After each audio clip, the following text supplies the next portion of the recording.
This podcast is sponsored by CompareTheVet247.com, your AI-powered vet finder. Did you even start? I pressed the start button now, yeah. I hadn't started. No, that was just me and you chatting about the veterinary profession, which is quite normal for both of us. It is, yeah. So the outtakes are probably the best of the podcast. Yeah, the bits we've got to cut out or an edit, and I put press a button and it does like a. Can you hear that? No. I don't know why it's not working. It's supposed to make crickets noises and all that kind of stuff. Right. So, James Weston, business director. That's correct. I'm glad that's correct. Welcome to the Not a Vet podcast. Thanks for having me. Well, I'm here I was going to say drinking your coffee, but you didn't make it. You brought your own. Oh, because you never make coffee. Never. North West Referrals and Rich Vets. Yeah. What else are we doing? I mean, look me up on Company's House. That's the easiest way. Is that all legit on Company's House? That's Yeah, the official. That's the absolutely, official line of the business. Yeah, I mean, to be fair, I think I've got several businesses that I run. Okay. Most of them don't really require my input. Some of them are run by my wife with my guidance, and my main everyday work is the vets, the referral centre. Okay. Is what we're here for today. So, you've got a famous dad, and I want to go and back because your dad is. Shall we call him famous or infamous? We just call him legend. You ask. Well, we just call him legend because if there ever was going to be an opinion from a vet, he would have one. Yeah. He would stand by it to the death. Yeah, and even if he was wrong. Oh yeah, Yeah, absolutely. Yeah. He's kind of what we would call it's old school now, and if you asked him a direct question, you got a direct answer. Yeah. There was no hearts and flowers involved, and some people probably of our age loved that, whereas a lot of people now would probably cry in the soup. But that is what it is. So what I want to know is when you were young, how long has Anrich was here for? How long was it? As long as I've been alive. He bought a little tiny practice in Hindley 1 year before I was born, 1982. I was born in 83. So what point or what age did you realise that your dad was a vet and this is who he was? Were you involved in it? No. Was it a topic of conversation? Over the dinner table? Not really. Never. But my dad was an old school vet, so I very rarely saw him. Because he was always at the vet. Because he was always at work, and then after work, he went and did on-call on the farm. Right. He did farm for the first 10 years. I didn't know that. Yeah. Your dad did farm vets? And equine, did everything. Back in the 80s, vets did everything. Right. Everything. And then he would be on call all night. And you can always tell if he was been called out in the night because he was in a mood in the morning because he was up at 7 o'clock every morning no matter what. And then back into work and start again. And he loved it. Yeah. And he didn't love all of it. No. He had some pretty tough times. He probably preferred the animals to the customers some days. Yeah, probably, yeah. I can imagine. So, But, so at what point were you how old were you when you sort of realised what he was doing for a job? Like young, like 10? Do you know, I've no idea. I can't remember. I was so stuck in my own lane. Yeah. I didn't really care what he did. No. You just... because he was away so often. Like, obviously, we still went on holiday and he was a great dad, but and he knows himself. He just wasn't really around. My mum raised me and my brother. Right. And he was, because even when he got this place in 2001, he would work here all day. And even though he didn't do on-call, because he'd given away his out of hours, he would then work on the building upstairs to create this conference centre that he wanted for the vets. And he would go on and do that till 11 o'clock at night. Then he'd come home and go to bed, and then he'd start work the next day. So we still wouldn't see him because he was always got something. He was so ambitious. So ambitious. He wanted everything. He wanted to be the best in the world, but just didn't have that infrastructure. Not for the want of trying. Not for the want of trying. And you know what? I think that genuinely now, it's so much easier now because you can Google it. You know, back when my dad did it, books. You had to go to a seminar down in London. It took a whole day just to find out how to get this machinery or how to work this or what the next best thing. News came so slow. Not like now where it's not like now. instant. Exactly. If I want to know how to how to even build a hydrotherapy treadmill. I just YouTube it. Someone has done it. Yeah. I guarantee someone's done it. Yeah. And I could, obviously you probably won't be able to build one yourself, but you'd be You'd have able a to go. maintain it. You'd be able to fix it. Yeah. You'd be able to, Yeah. you can do so much more now because the technology is at your fingertips. And Whereas do back when you did think it- then, when your dad was starting out, that the fact that the information came slow and was hard to get to was better than it is, or worse? Because you've got it at your fingertips. I think it's a bit of both. So I remember my dad always telling me what the first time he did a hemilaminectomy. What? A hemilaminectomy is where you move this material out of the vertebra canal. Right. That's compressed on the spinal cord. That's usually causing hind limb ataxia or something of the kind. Okay. Which we do millions of them now, like 2 a day. Really? Like it's a Common. very, very common thing. French bulldogs, dachshunds, and cockapoos and other breeds. Right. So what we do at the moment is we use MRI. Yeah. Then we have a neurological specialist diagnose the issue. Then we operate. Then we do a post-op CT, make sure that this material is gone. And then post-op recovery, back to its owners, discharge. Everyone lives happily ever after. My dad's first hemilaminectomy was X-ray myelogram. Wow. So that's where you put contrast into the spinal column. Yeah. And then it'll tell you where the first disc is. But then after that is a guessing game. Then he's never done one of these before. And this was before referral centres existed. Right. So he would get his nurse to open a book and hold it in front of him while he's operating. And he would follow the step-by-steps via the book. And then he would go, please turn the page, nurse. Turn the page over to the next bit. And of course, nowadays, absolutely reckless. That would be negligent nowadays to do anything like that, because the ability of training, the ability of guidance and information is so on hand. And, the guidelines are so much more strict than they were back then. But do you see it then, the fact that the way that they had to do it because they didn't have a choice, that made it a more skilled vet? It depends on what mood I'm in. Literally, because when we progressed, so we've got Amrich Vets, which is a first opinion practice, and my dad crazily bought an MRI scanner. I remember this story. Yeah. So instead of having a midlife crisis and buying a sports car, my dad bought an MRI scanner, which was the most stupid, ridiculous business decision he's ever made. But time changed that. Time changed that, and it turned out to be absolute genius. It turned out genius that he had a genius son. But, Modesty. yeah, modesty. So he bought this MRI scanner in 2002, I think it was. I remember, because it didn't have like 200 miles on the clock or something, and it was like 10 years old. It hadn't done many scans, had it? No, it's brand new. It was brand new, new. but No, the story was, so a human orthopedic surgeon. See, this is where my dad is a genius. Right. Because, and one thing he has always taught me is your net worth is your network. right. Right? So it's not what you know. You can be a It's who you genius know. Yeah. brain surgeon, man. But if you're not connected, you don't know someone, I will always be more successful than them. Okay. Always. Because my network is massive and my network is very close knit. And it's a very, very good quality network. Just like you, Mark. You're in that network. Right. And I am a believer in it. Yeah, to be fair. absolutely. I am a believer in it. I literally looked at my phone the other day, and transferred when I went to the 16 because it broke the old one, and 3,200 contacts. I think I've got 10 family members tops. The rest are all people. Yeah. And I can be in any veterinary situation of anything, Yeah. literally anything on the planet, anywhere. Yeah. And it's about knowing the right person I can ring, Absolutely. who will know, Yeah. And- And who will help you?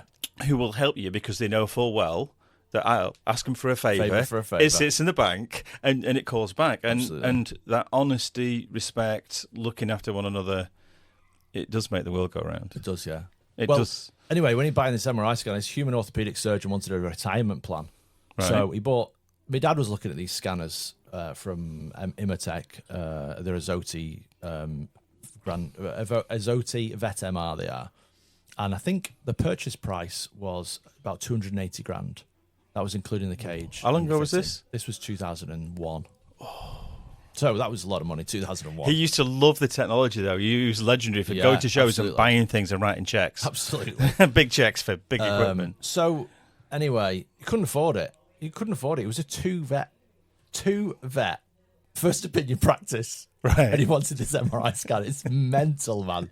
Absolutely mental. So anyway, he's Why do you think he did want it, though? For what? he just wanted to be the best. He So- always pushed to be the best and to give the best care. Right. And he genuinely wanted everything under one roof for his customers, Right. which is still. But you followed that. Yeah, absolutely. I followed that. So you I believe follow that it? right now? Yeah, we do dog grooming. Like, I mean, we don't employ them anymore. Right. After COVID, we kind of not got rid of, but the employees kind of withered away into their own businesses. And I still wanted to have that connection of we can do everything all on one roof. Right. I mean, geez, like we do hip replacements, we do complex spinal surgeries, we even do brain surgery. You do brain surgery now? Yeah. When did that happen? I missed that. Yeah, Brain well, it's surgery? not often, but yes, we do. But we also do dog grooming upstairs. I know that. And you can get your pet shop products opposite reception. So I kind of want to keep that ethos, and he's always had that ethos. That's why he wanted the MRI. So anyway, he persuaded this human orthopedic surgeon to put a scanner into our centre, Right. and we'll pay him per scan. Yeah, Right. yeah. And he said, "Yeah, we'll put animals through it, and we can't afford the scanner, Right. but we'll pay you per scan."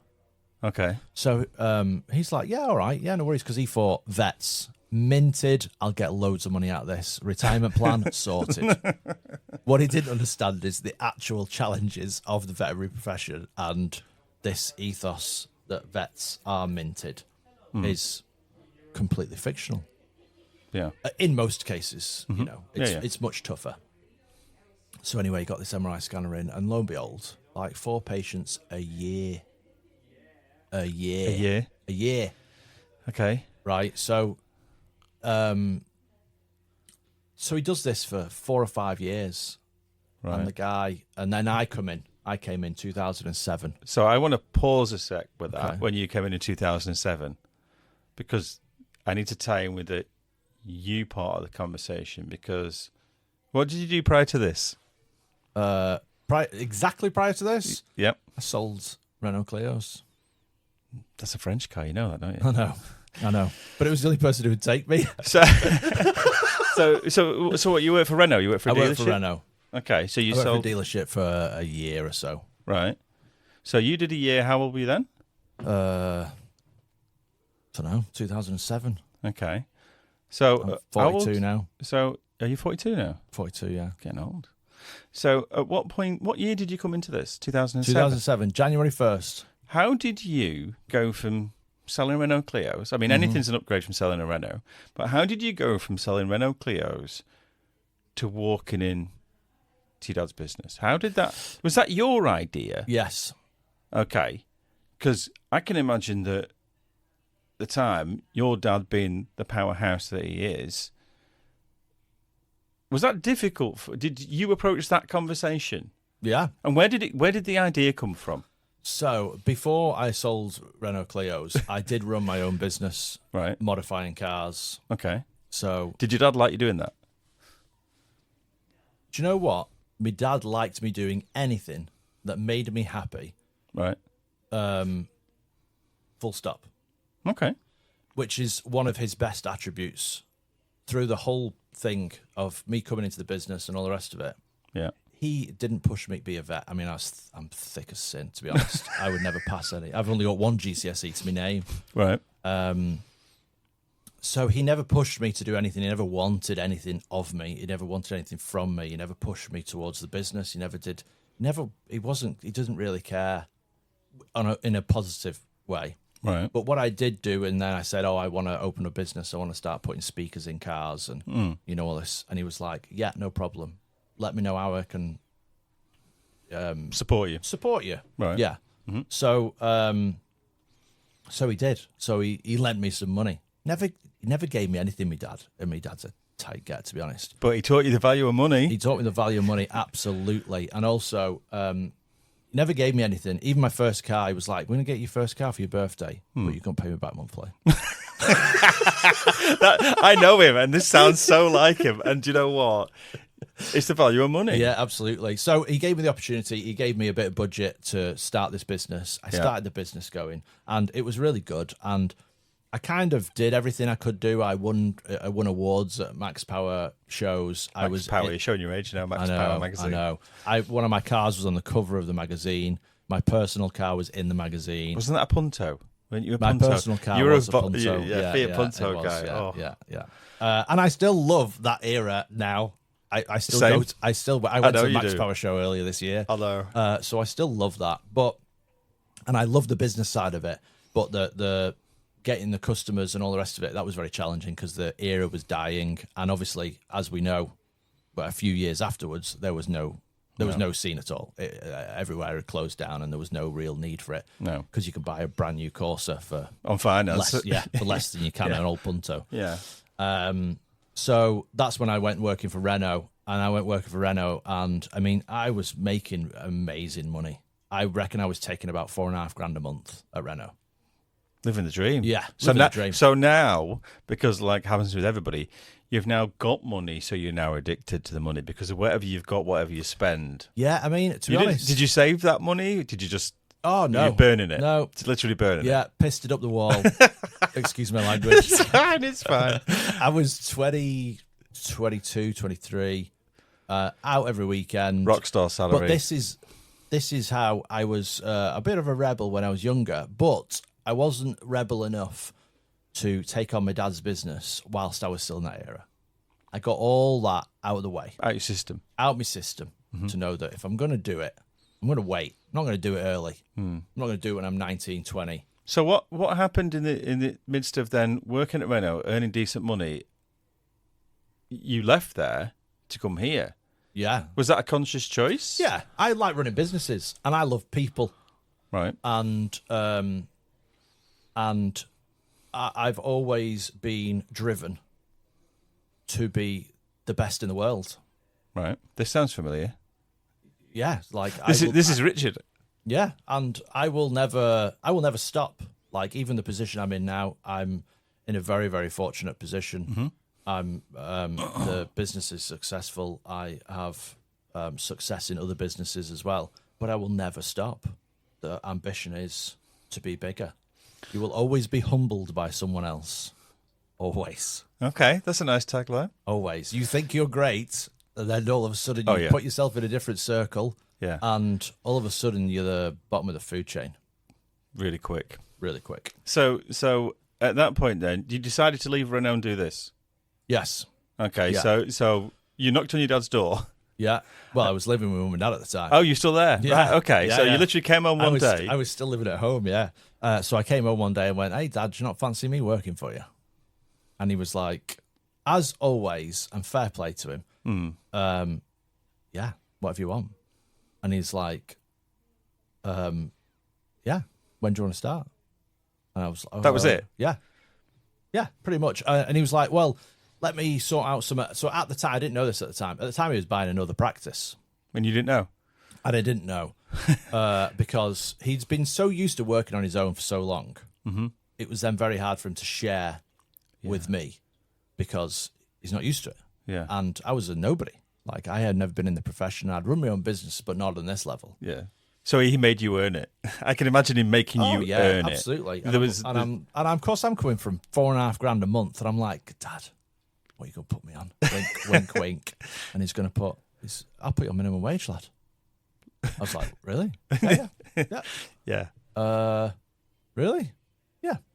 Okay. So my first wage from when I worked here was £987 a month in 2007. Do you think part of that was a test to see if your heart was in it, to make it not about money? Do you know what? I don't think it was a conscious effort. I think that that's just the way it was, and that's the way it was. Yeah, and that you see, everybody nowadays thinks, okay, what am I doing? Is this the way to do it? Whereas my dad just did it. He didn't think about it. Don't think, just do. It was just natural. Yeah, You're coming in, you're on minimum wage, lad. Yeah. Because if you're, and he always said when he was talking to other people at networking events and other vet shows and stuff like that, he was saying, oh yeah, I employed my son. And he was like, well, I'm not going to pay him out of my pocket, am I? So it's on minimum wage. And it's the best thing he ever did. The best thing he ever did. And of course, I was living at home, so I didn't need the money. No, so the money you could just still blow it. Yeah, you didn't have as much exactly free cash to burn through. And I think I did have some left from earning good money at car sales. So when you came here, what was the first thing? What did he have you doing? Oh, this is a joke. This. Well, it's gonna be, isn't it? Because yeah. Are we clearing out cages? No. So it's even worse. It's worse than that. How can it be worse than that? So my first day was on the 2nd of January, 2007, and we'd just bought a place in Huddersfield. Right. So my first job was to take a credit card machine from Wigan to Huddersfield to make sure they don't start giving the old owner the takings. Okay. And then I said, what do you want me to do after that, Dad? Yeah. I'm not bothered, mate. Come home, whatever. So I went up to Huddersfield. Yeah. And then I sat in the staff room. Literally sat in the staff room. There's no TV. At this point, there was no phone. You couldn't watch your phone. There was nothing. There was literally nothing to do. Right. I didn't even have my own email address. So I just sat in silence, and then I went out to get some lunch. Yeah. And then I came back in, and that's it. Then I went home. That was my first day. My first day was being a courier for a credit card machine. And did it carry on like that then, doing lots of sort of like menial tasks? Did he sort of start you at the bottom rung of the ladder? Yeah. Well, he brought me. Did it test you? Did it at any point? Did you think, what am I doing? Yeah. Like every day. 100%. The staff. I'm their manager, and I'm sitting in the staff room with nothing to do, not knowing what to do. You're their manager, and you're the boss's son. Yeah. So you must have been not that popular. Oh, I couldn't care less about that. I never really bothered about that. Right. I like people, and I love speaking with people. But did you feel like you had to earn their respect? Oh yeah, but that took a long time. Right. I've got a nurse here called Yvette, who is the only nurse that was here when I started. Right. So she was still here, and she, and I think it was probably a year on or 18 months on. I sat down with her to do a one-to-one, to do like a performance review and a one-to-one.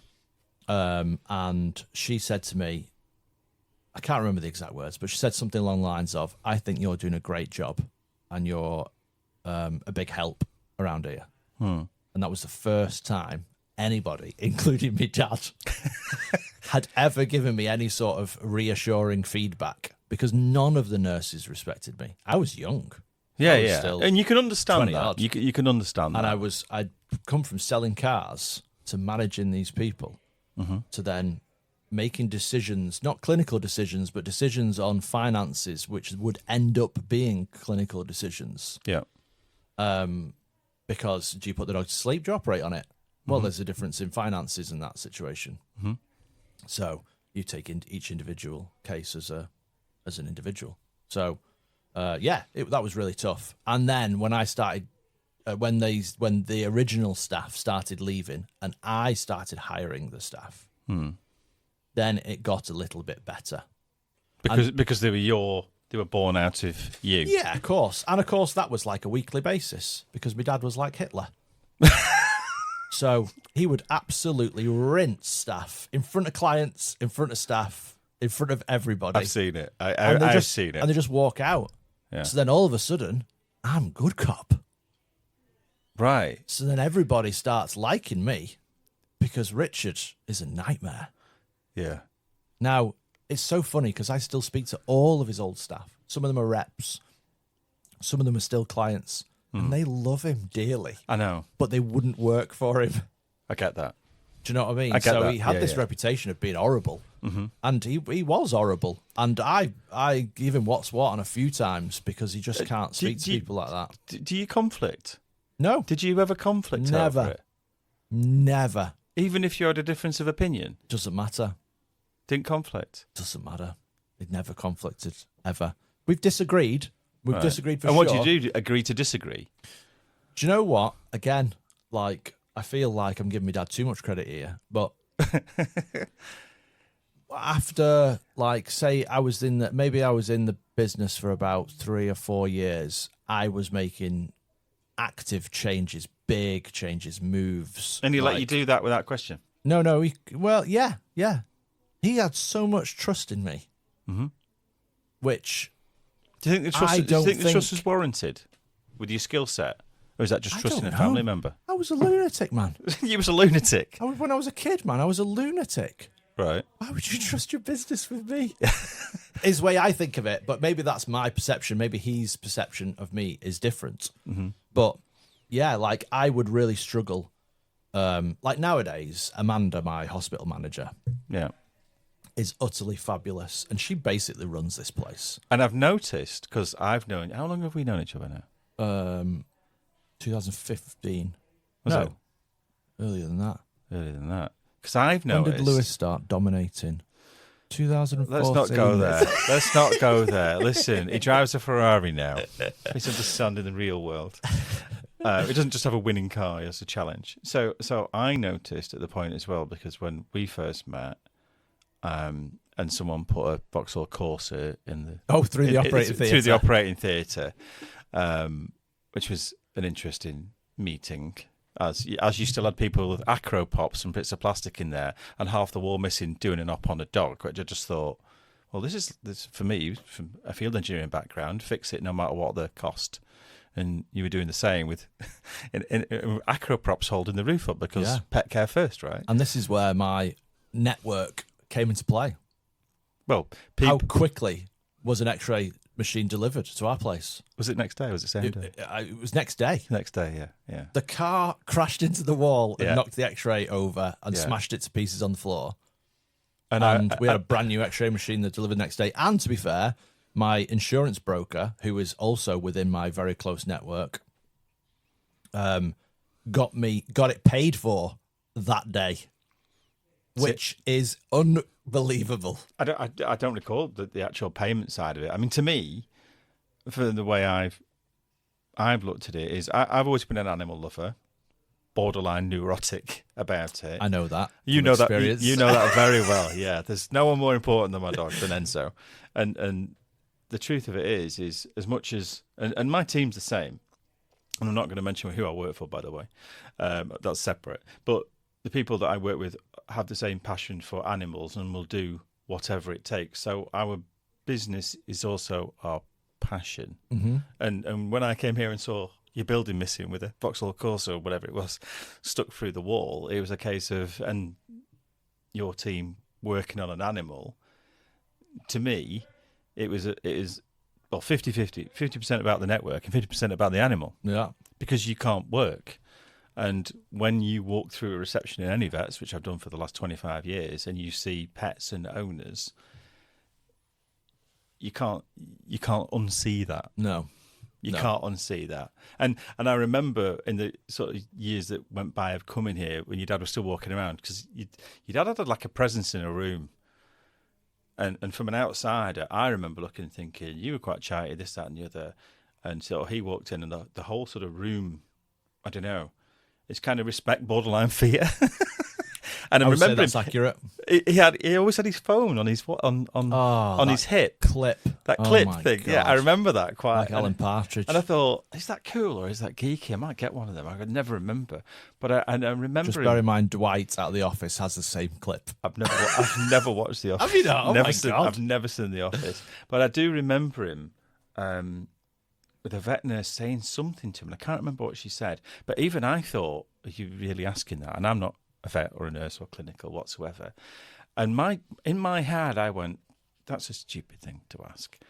And your dad repeated what I said in my head when that's a stupid thing to ask. And I thought, oh. And then she sort of looked at him, and it was like, but she was fine with it because she understood that dialogue, and saying, are you stupid, is not really offensive. It's just the rubbing along of it. I dare say I did see him at times where I think, wow, that's brave saying that. But there's no agenda. What you see is what you get. And I still think that's a better way of working. Yeah, people don't like that now. No, You're not allowed to have an People- opinion, though. Yeah, are you, I mean, I was the savior for Richard. Yeah, from what? From evil. Evil. Evil.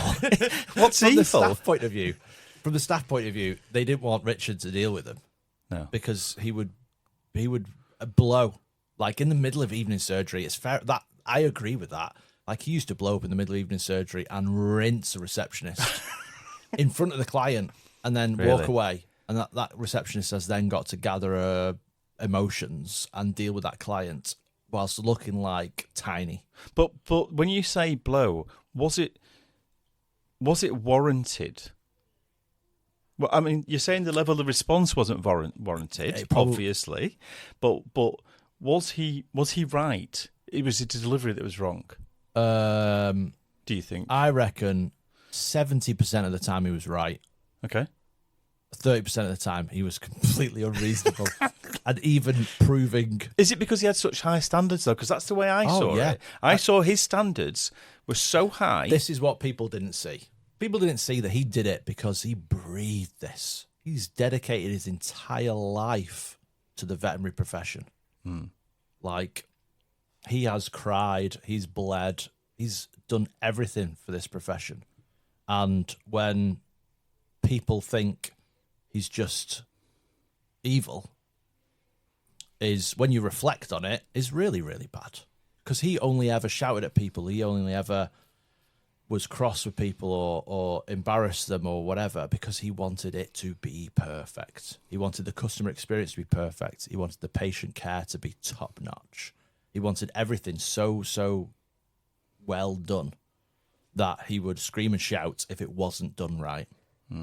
Because it's jeopardizing pets' health. It's a very serious. And is it? Does your dad have pets? Does he have pets? He had Labradors all his life. I've always grown up with Labradors. And is it? You a family? So you're a family of pet owners, Yeah. We've always had 2 cats, 2 dogs, all the way through my childhood. right? And then when they started doing a little less, then they never really replenished the dogs, so to speak. Replenished. Because they go away a lot, so they're away, and we're also away, and a dog's a big responsibility, so they're very, very sensible in regard to that. And do you see the fact of, because I know your family and your dad, you're obviously a lover of animals, and do you correlate the fact of your care for animals is not the fact you've got your own, but you're caring for everybody else's? Do you view it that way, or not that deep? Yeah. The biggest grumble that I get from staff nowadays is I get a phone call at 3:00 in the afternoon. My dog's been hit by a car, or I've got a Frenchie, it's off its legs, can't walk, can't feel its legs. Grade 5. Grade 5 needs dealing with immediately, or the prognosis dips. Right. So my response is, I don't care what the situation, you're coming straight down. Come straight down. We're going to scan it, we're going to operate, I don't care what time it is. Right. So all my inhibitions fly out the window, and we just do whatever it takes to get that patient fixed. And then once I'm off the phone with the customer who's crying down the phone because no one else will help them, or they can't even get through to anybody because everyone's busy or whatever, then I'll go through to the back and go, there's a French Bulldog coming down. Everyone's like, oh man, it's going to be another 8, 9 o'clock night tonight, isn't it? And I'm like, oh yeah, I didn't think about that. You didn't think about that. You did, didn't Because- you? You literally lied to yourself. Because I will just do whatever it takes. And fair play, the staff I've got now is the best team I've ever had. Beyond measure. But you've only got one from the original team from when you started. All the staff now are all your staff, right? Yeah. That you've taken on. Yeah. So what? Okay. So at what point?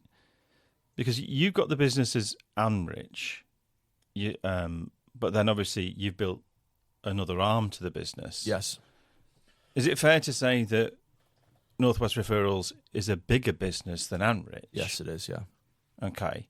And that business model of being a referral centre with all the imaging equipment that you've got, do you see that as your future more than the vets? Or do you see it hand in hand? Oh, I see it hand in hand.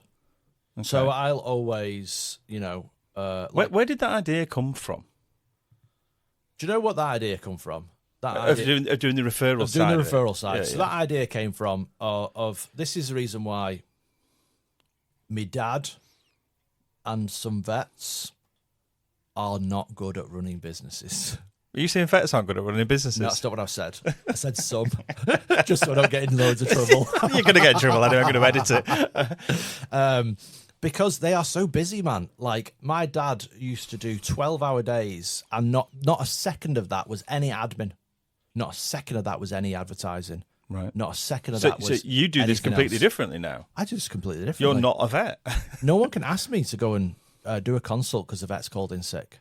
Mm-hmm. Do you know what I mean? No one can ask me to do any of that. Well, they can ask me. They'll get one answer. So, like, I have, and I have a different aspect on it because, and I think it doesn't matter what you say, a vet's brain is different to another person I can for sure. I can and I vouch can for that. tell you, like, even so far to go as my imaging vets are different to my other vets In what way? in a way that they have worked so hard for so long To specialise. to get where they want to be, Yeah. to get extra qualifications, to dedicate their professional career to imaging only, nothing else. My imaging vets, they don't pick up a scalpel blade. They literally do nothing but But read. MRI and CT, the occasional ultrasound. And when That's and all before they that do. would have been your dad doing all of them things. Yes. And this is what I was saying before, where do I think it's better now than it was later? Mm-hmm. So there was a stage where Anrich Vets had 5 vets. We went from 2 to 5. Mm-hmm. And one of my vets, who was an imaging vet, who was a very challenging vet. But you're smiling when you say a I know- challenging I know. vet. It was a very challenging vet indeed. And I'm very good friends with him, to be fair, and he'll know who it is. But he was like, I just want to do imaging. I can't. And I'm going, you can't just do one thing. That my dad's ethos was, you have to be able to do everything. Everyone's a GP. GP is a very, very important place. So you all have to be GPs. So then I followed that. And then at some point I had to crack the mold Right. and go, do you know what, Dad? You're wrong. How did that go? Again, he was like, okay, let's try it. And I'm like, are you kidding me? Like, This doesn't sound like It the doesn't Richard I know. but this is Richard the dad, I think. Yeah. This is Richard If the I'd dad. have gone to him and said I've had an idea, it'd be like doors that way, right? Yeah, he would have done. Big boots up the arse Yeah, as well. yeah. So then we created, then had an imaging vet, and then we had a surgeon, and then we had 3 GPs. And then the magic was made. The magic. The magic Sauce. It was just amazing. Like, we didn't realize we could run a place like this because there wasn't enough people to go around. Right. And then once the MRI built up, which is where originally the question you asked me about half an hour ago. Yeah. we went off subject. I mean, that was never going to happen. So obviously the MRI was doing 4 patients per year. Right. So what I wanted to do is I needed that to pay for itself. Mm-hmm. My intention was just to have it wash its face. Right. I think the lease was about $9,000 a month on it. Now, as I said before, And at this point, then, the- are we arterially losing money here, hand over fist? Oh yeah, the whole business is losing money every year. So the MRI was bought by the orthopedic surgeon. Right. In the end, he got fed up, and my dad offered him $100,000. It was worth 280. So he took it. So he offered him $100,000 for this second-hand machine that was in our place. It would have cost him $40,000 to remove it and put it to somewhere else. Right. So he's like, fine, I'll take it. So Yeah. anyway, he bought this machine for $100,000, which was amazing. He's got like 60% off this machine. And it's probably, and its usage is nothing, right? It hardly be used. Yeah, but I mean, as I was saying, the leases were still $9,000 a month for it. Yeah. But But it's still- it's a low mileage motor to us. There was still maintenance on it. There was still someone to run it. My dad run it. He was the only person. Yeah. He was the only person who could run this machine. So he was driving it as well himself. I didn't know your dad could drive that machine. Isn't that mental? No, he can't now. No, but at the time. At the time, he was the only person to do it. Right. So so it was just crazy. And he was running 4 patients a year. So then I was like, we need to get this out. We need to get this out here. Yeah, because who had a machine like that? Oh, no one. Like Liverpool University, Chester Gates, Jeff Skerritt was the best neurologist in the world at that point. Right. And we had Luca, who's now head of, I think he's head of everything. He was head of neurology for a long, long time. He's a neurological diplomat. He works for North West Referrals Specialists. Right. He's a fabulous neurologist. And when he came over from Italy, he did 12 months work placement here. Right. And then my dad knew Jeff and introduced him to Jeff. And then he did his residency and he did his specialism under Jeff. And Okay. Jeff was a legend. He was like the pinnacle of neurology at the time. So anyway, we got this MRI scan. It's doing 4 patients a month. I needed to wash its face. So then we start putting it out to different practices. So I started contacting local practices. So was that the idea of the referral centre, or did you just literally start ringing practices? I just rang practices. What? And And just go, hi, my name's James. Who do you send your MRIs to at the moment? And the answer was always Chester Gates. right. And I'll go, okay, that's fine. But then I had to live up to Jeff Skerritt because they would send us an MRI. My dad would report on it. And my dad would go, there's a tumour in the brain. What kind of tumour? I don't know. It's just a big tumour. And then this is what I mean by I will always take criticism. I encourage criticism. I want people to slate me. I couldn't give a monkeys. I'm very happy in life. No one could possibly insult me. It's impossible to do. Right. So criticism is what I want. So I've actually got criticism from all of these places. And they're like, your dad can't tell me it's a tumour. This was 2009. Right. So then I'm like, right, what can I do? And then, lo and behold, this little tiny company set up called Vet CT Specialists. The legends. The legends. The legends. So at that point, I had Victoria's mobile number, Yeah. which is a distance now because how big that company is. It's Well, insane. Victoria Johnson is coming on the podcast. Well, yeah, what an interview that would be. I know, right? So at the time, I rang Victoria, and in all fairness, because we had a small field machine, she told me really nicely how bad the machine was. Yeah, she's good at that. Yeah. She's good at that. And again, I always took it with the best of intentions. Okay. All she was trying to do is make us better as a practice. Okay. And Victoria is probably one of the reasons why we became so successful. If Wow. not, I never the would have sole said that. reason. I would have never seen that. I know, because no one asks me. Well, I'm asking. And Victoria knows this, to be fair. You know, we had a great relationship. I don't see her much anymore because she's a high flyer. Forbes and very 500 Women of the Year. and Exactly, yeah. Saving the planet. But yeah, like I used to text her at 9 o'clock at night and go, any chance you can just speed up on that report, please? And she would write all of my reports. All of Right. them. So they were written by All of them. Wow. Like I was there at the beginning. Yeah. So we get Vet CT specialists. All of a sudden, our MRIs come with the diplomat in imaging. Right. Now, that obviously, Jeff Skerritt was a diplomat in neurology. But all of a sudden, we've got this accreditation. Right. It So when the comes reports with a go out, specialist does it report. actually, being a layman in this conversation, does it actually say that the report was done by... Oh, absolutely. Yeah. So you essentially have her name over your door from a Vet CT telemedicine point of view. So Yes. you're now credible. Yes. So we're now credible. It's no longer Richard, the scallywag from Wigan. This is... Or James's son who's not a vet. Yeah, exactly, yeah. So this is now Victoria Johnson, badass diplomat, who's Badass. reporting these images. And all of a sudden, everyone was like, oh, yeah, okay, I'll have that. And then, bang, it started becoming...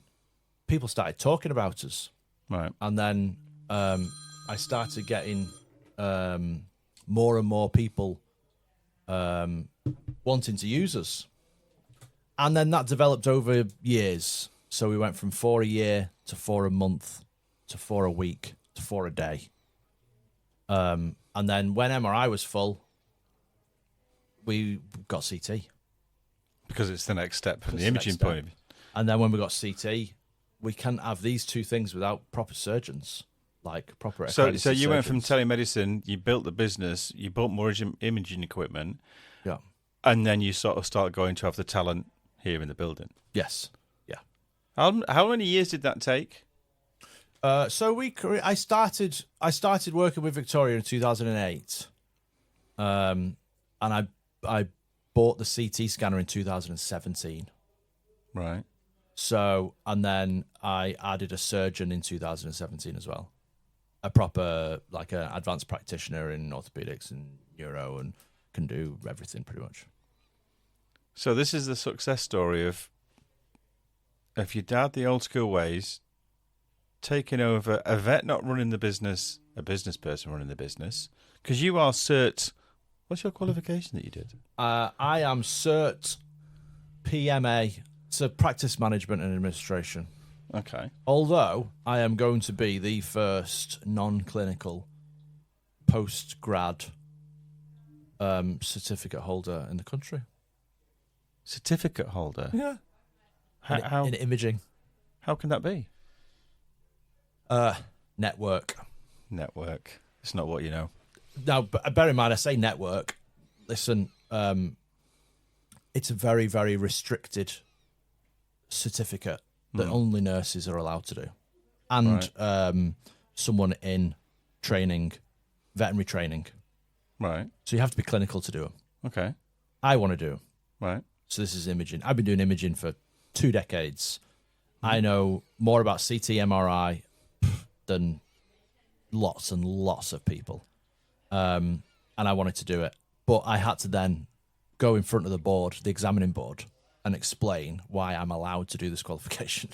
You know you're a Wigan boy, don't you? Yeah. You've got no chance of that. You're in the north. I know. And I had to write a CV I've not done in 20 years. I had to jump through so many hoops, and in the end, they let me do the course. Right. So, yeah, I'm going to be the first non-clinical person to have a postgraduate certificate in imaging. But you used to do Max Power cars and sell Renaults. I know, but now I'm a genius. And now you're modest too. Okay, Just give me okay. a sec. Do I need to pause Yeah, this one sec? Pause it a sec. Cross